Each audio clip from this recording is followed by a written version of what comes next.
So, hi everyone. I'm Amelia Arbisser, and I'm an engineer at Trifacta.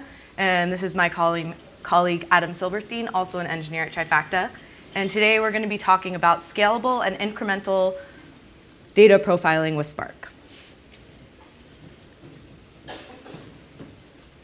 So Trifacta is a self-service data preparation tool. Our users are data analysts. And what are data analysts trying to do? Well, they're trying to gain insight from their data. This could be through visualization, through statistics, maybe even machine learning. But it turns out that almost 80% of data analyst time is spent in data preparation. And that's just cleaning their data, trying to get the data in a useful tabular form for analysis. So what Trifacta does is we try to cut down on this 80%. We want to make this much faster so that the analysts can get to doing their job quicker.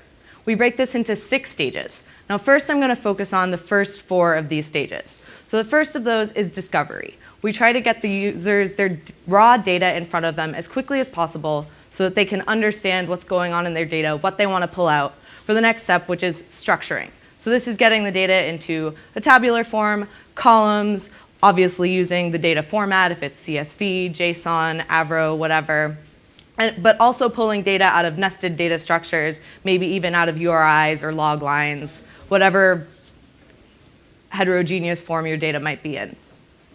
Then there's cleaning. So cleaning is you're looking at individual columns, and maybe they're a categorical column, you're normalizing them, or maybe you're just like taking off trailing white space from a numerical column. Lastly, there's enriching your data, which is taking data from other sources and using that to gain context about your data. So now for an example of that within Trifacta. So this is the Trifacta data grid.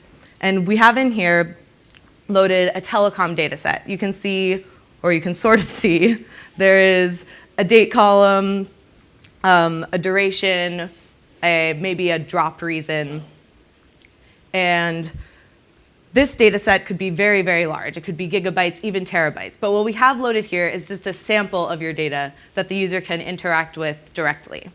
So let's zoom in on this actual transform that's in progress. So the blue column here is, we've already done some structuring, so you already have columns. You can see on the right side, there's the script that you've already built up and said the transforms that you want to do on your data. So this blue column is a column that you already have in your data, and the yellow columns are columns that you're deriving from this data. So if we zoom in on this, you can see that the blue column is a date time column. But maybe you want to pull out the date and the time from that column. So the user has selected this T delimiter, and Trifacta infers that what they want to do with that column is split the column into 2. And then they see right there on the data grid immediately their date and their time all at once. And in addition to that, we get profiles of those columns. And remember, this is just on a sample of the data. Zooming back out to the data grid, we can look at alternative suggestions that Trifacta might suggest for you. So this is just for building transforms up to clean your data.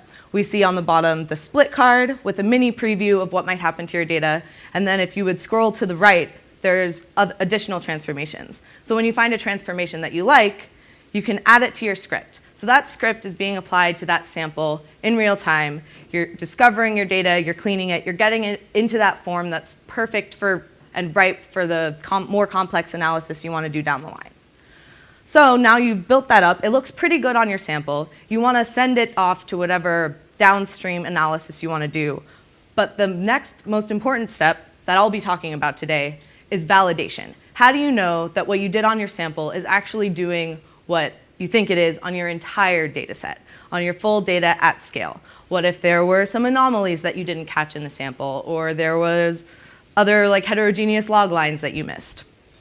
So validating your data is really important so that you have the confidence when sending it down the line. And if you discover that your data isn't actually clean, you can go back and do further transformation in the 4 steps that I described earlier.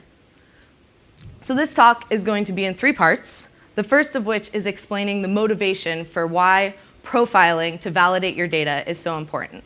The second part, Adam will tell you about the challenges that we face and why this is a hard problem, especially at scale, and for the flexibility to do for any of the variety of data sets that our users might throw at us. And lastly, I'll go into our solution using Spark and the benefits that that gives our users. So now the case for profiling. As I said, this is the data grid, and you've built up your script that looks pretty good on your data, on the sample, but what happens when you run it at scale? Well, you get some job results. So some of you might be familiar with this. You see a bunch of files, that's 100 megabytes. So these may be clean data, maybe it looks okay, but you can't inspect that raw data the same way you could in the sample because there's hundreds and hundreds of megabytes, maybe gigabytes, terabytes of data. What you need is some summary of this data to understand if it looks the way you think it does before analysis. So that could be statistics or some visual representation. Now, our users may or may not have the tools to generate this profile themselves, but after doing the transformation, Trifacta actually has all of the information we need to generate these profiles for the user and solve this problem for them once and for all. The profiling that we want to do here is similar to the histograms that you saw on top of the columns in the data grid. It's giving you some sense of the shape of your data, and except for this is applied at scale for all of your data, not just a sample. So instead of just seeing those like hundreds and hundreds of megabytes, hooray, your job succeeded, but what do you have? You get instead some sense of how clean your data is. You get this little green, red, and black bar that shows you, we call it a type check histogram, that says how many of your values are valid, how many of them are mismatched, and how many of them are missing. But even more than that, you can actually dive into your data and see for each of the columns what data is actually wrong, what is mismatched. So you get the type check histogram, and in addition to that, you get regular histograms of your data and some statistics. And so this not only tells you that your data looks maybe the way you think it should, and what if it's clean and what if it isn't, but it can also tell you how to change it back to make it correct. For example, if you have a categorical column, I don't know if you can see, there's the occupation column.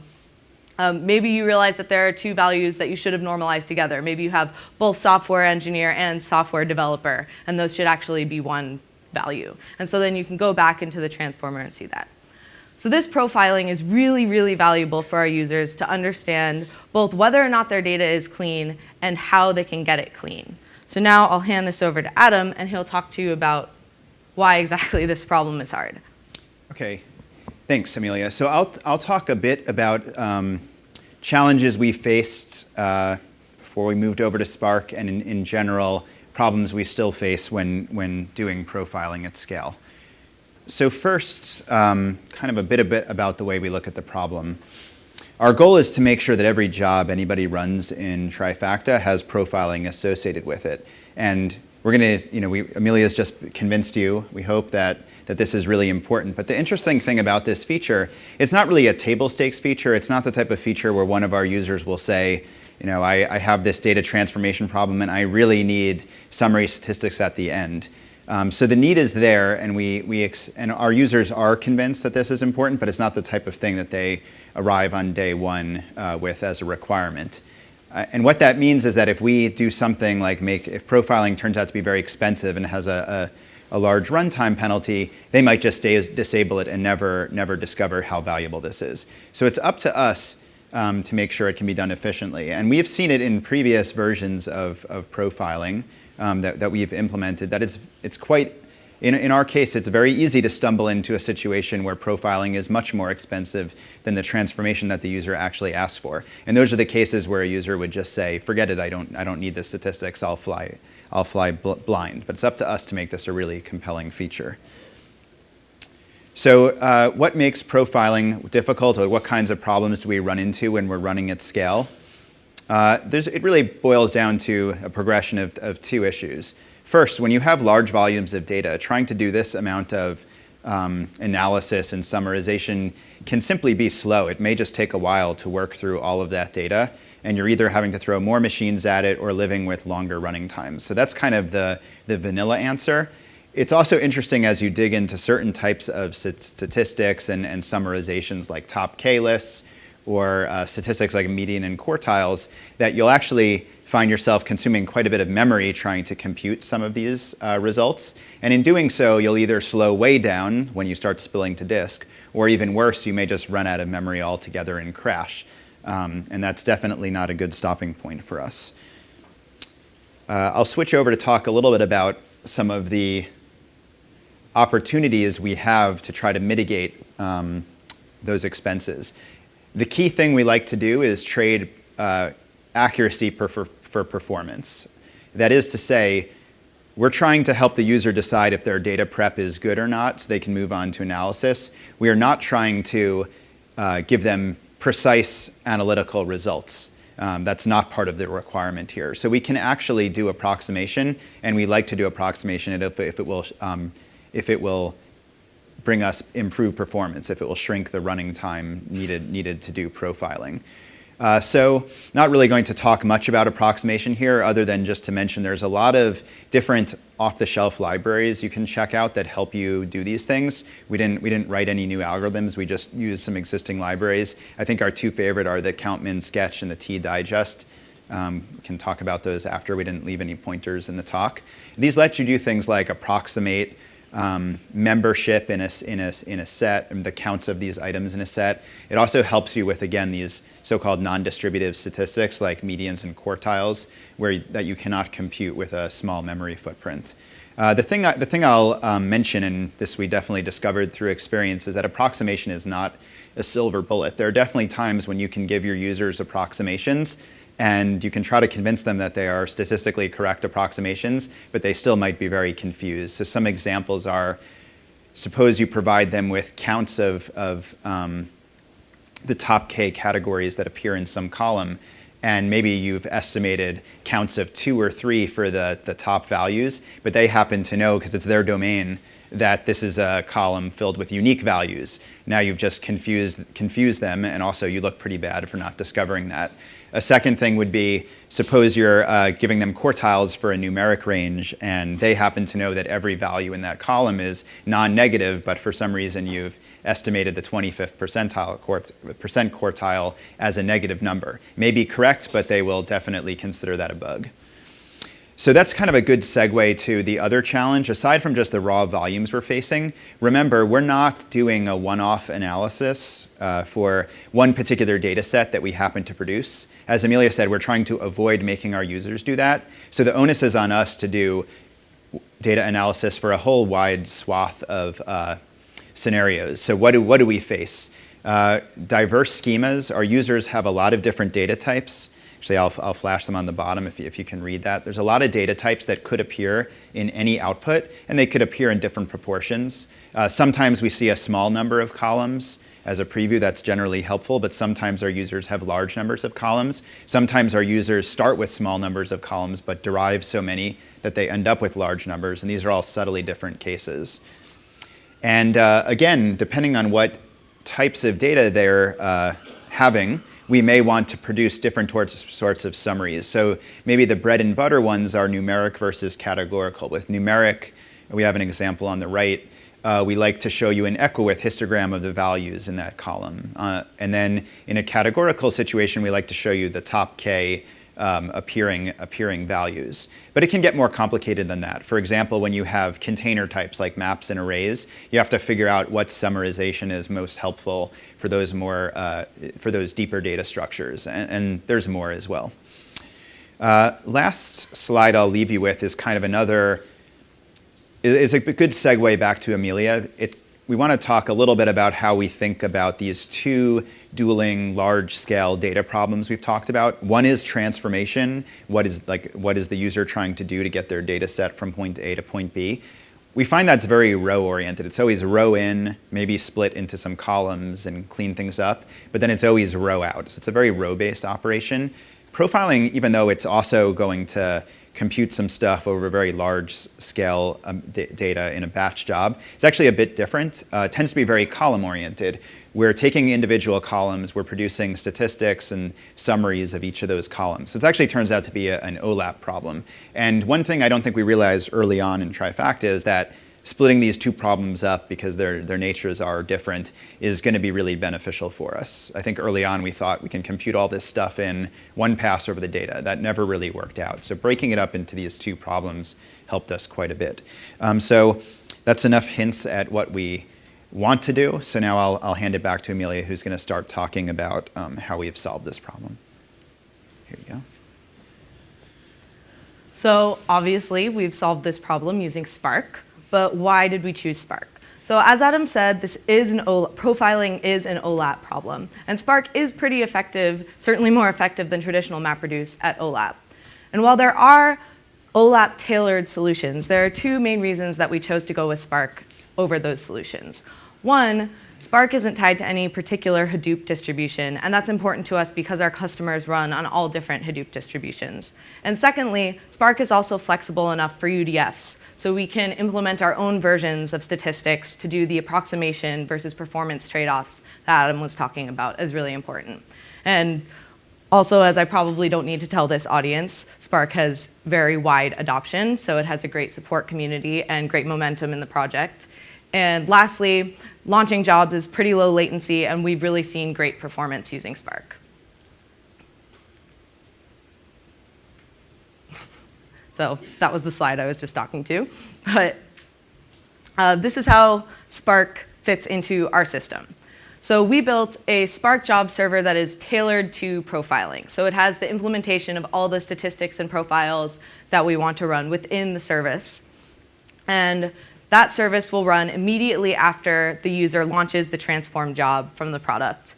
And then we compute whatever statistics we want, and we output those results to HDFS, where the Trifacta product picks those up and renders those beautiful green graphs that you've seen littered throughout this talk. Now, the profiler service itself, as I said, it takes the cleaned, transformed, what we call wrangled data out of HDFS. But in addition to that, we need to tell the profiling service what profiling to run, which statistics to compute. And for that, we've designed a JSON specification that tells the profiling service the schema of the data and also which types are in the data and what types of statistics and profiling to run. So Adam alluded to a little, we have a very specific type system in Trifacta, which captures a lot of different types of information, which all have unique ways that they need to be profiled. For example, we have dates that are specified by regexes, different geography. We even have user-defined types by dictionaries. And for each of those, there's different statistics that we might want, like histograms, maybe for some outliers are really important. And then there's the type check histograms that I was talking about with the valid, invalid, and empty values.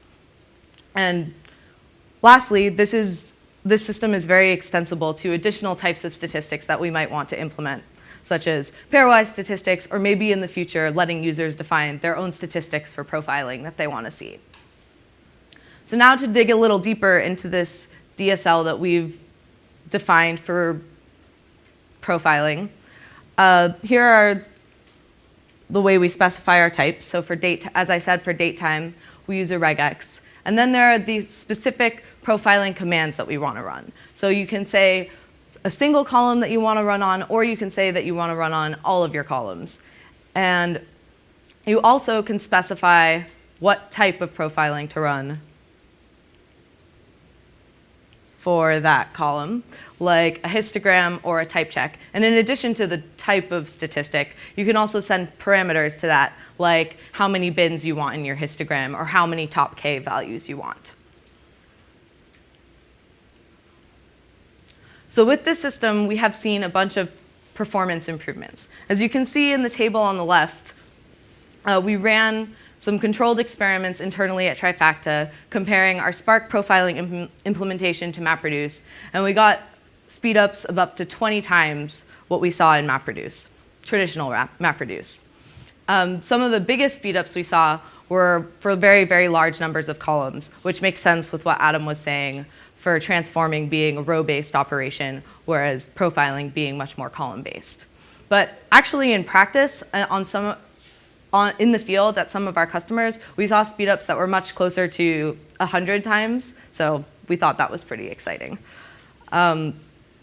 Lastly, this system is flexible to pay-as-you-go profiling.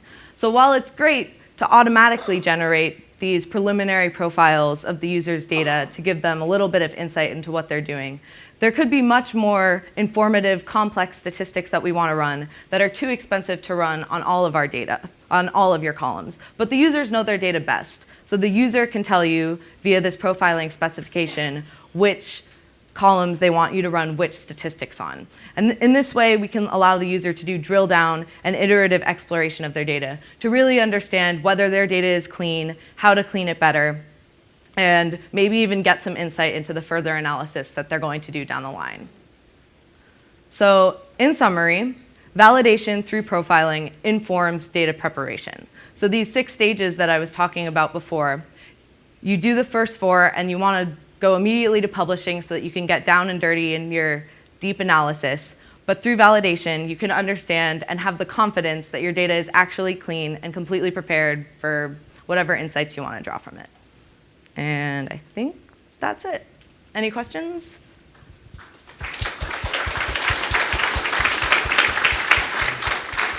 We have some time for questions. Oh, in the back.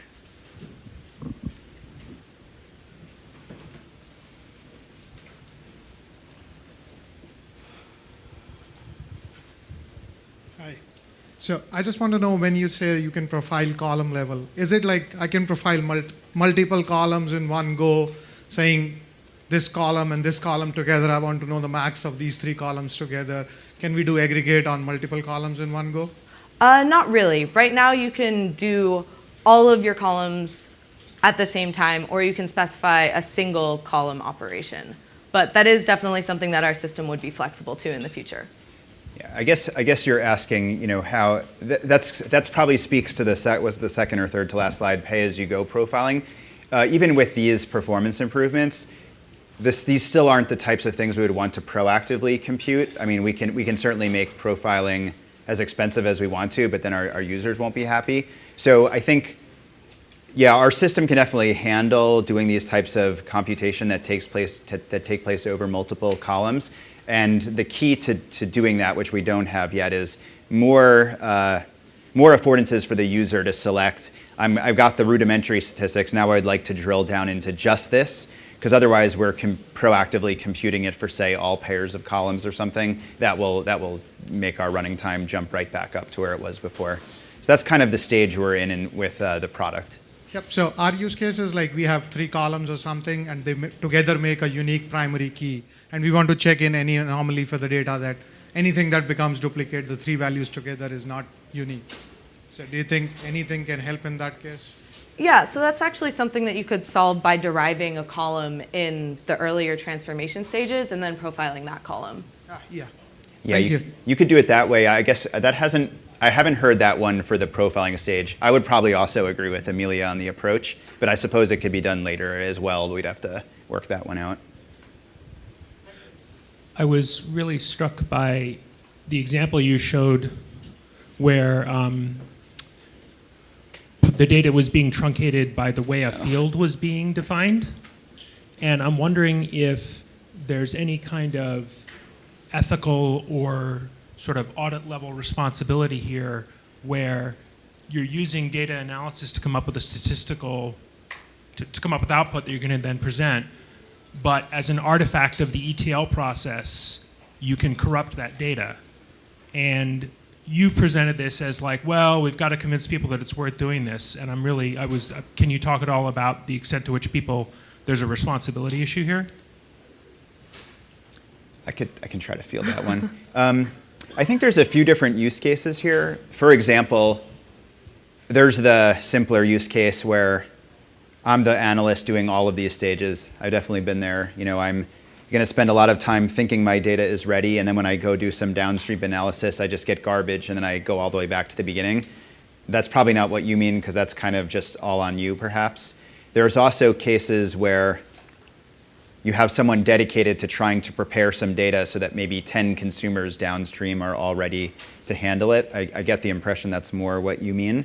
So that's where we feel it's pretty important to do this kind of work. I wasn't thinking really trying to I'm thinking about what you mean by as an ethical question. I'm more just thinking of it as a productivity question. If I'm going to put my name on some data and send it to 10 people who are going to go spend several days working with it, if I've messed up in some way, I could be giving them garbage and it becomes clear to them immediately. It's kind of the best case. I could be producing something that just looks clean but is completely misleading, and that's kind of the worst case, because then you just have propagation of the problems continuing downstream.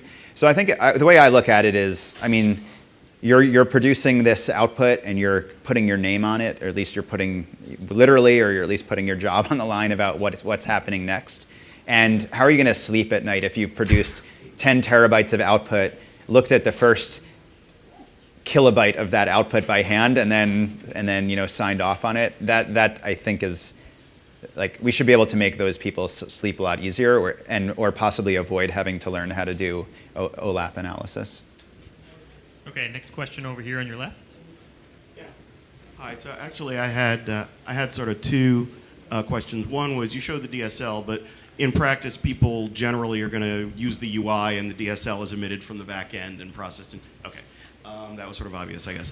But then, and I guess that's also an API that you can sort of inject profiling jobs if you want to, and they run behind the scenes. Okay. So, other question. So the profiling is done on samples of data or on full data sets, or I guess it's at your discretion? So this profiling in Spark is specifically intended for at the full scale data. I see. The profiling, we do profiling on the sample as well, but that's just done in the browser. Okay, and the stuff in the browser is cheap, quick, and okay. Okay, that's pretty much it. Thank you.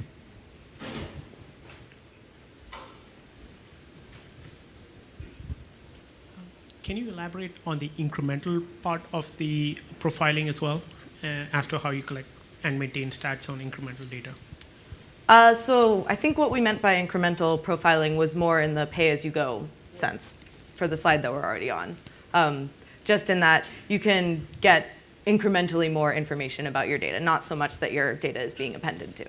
Yeah, if you fed incremental data into Trifacta, we would profile the delta. What we don't do at this point is merge it or union it back in any way with what you produced before. It's a pretty rich area, though. I think one question we get a lot is, suppose I run the same job on every day on that day's data. One question that comes up a lot is, could you tell me if the profile that was produced yesterday or the profile that's produced today is drastically different than the one I produced yesterday? So perhaps with no particular, in isolation, with no particular violations, just a drastically changing profile is worth hearing about. So we're not there yet, but that's one we aspire to, somewhere on our roadmap. And last question over here on the left. Can your profiler service run inside Hadoop cluster itself? Is it possible? Inside, I'm sorry? Inside Hadoop cluster, right? We have a lot of data that we want to profile, which is inside HDFS, right? Yeah. And You I wanna don't flip want back to that that data system to actually diagram? go outside my Hadoop cluster. That's the typical case, actually. I think we went by that diagram kind of quick, but that's what's happening here. In this particular diagram, the only place your data ever persists is in HDFS. And the data, except for samples, is never even pulled out of there. So your profiler service, which looks like outside cluster, is that? It's just launching the job, but it's launching the job into the Hadoop cluster where it's running a Spark job. Okay. But the only persistence layer, I guess that's maybe the key to your question, is the HDFS cylinder. So data never leaves cluster. Is that correct to say? It never persists outside the cluster. It's appearing in the tool, which is your laptop, but that's ephemeral. Well, Right, just in the browser. Yeah, just to be pedantic about it. Processing is Spark next to HDFS inside of You got it. All right, let's give him a big hand. Thanks, everybody. Thank you, Amelia and Adam.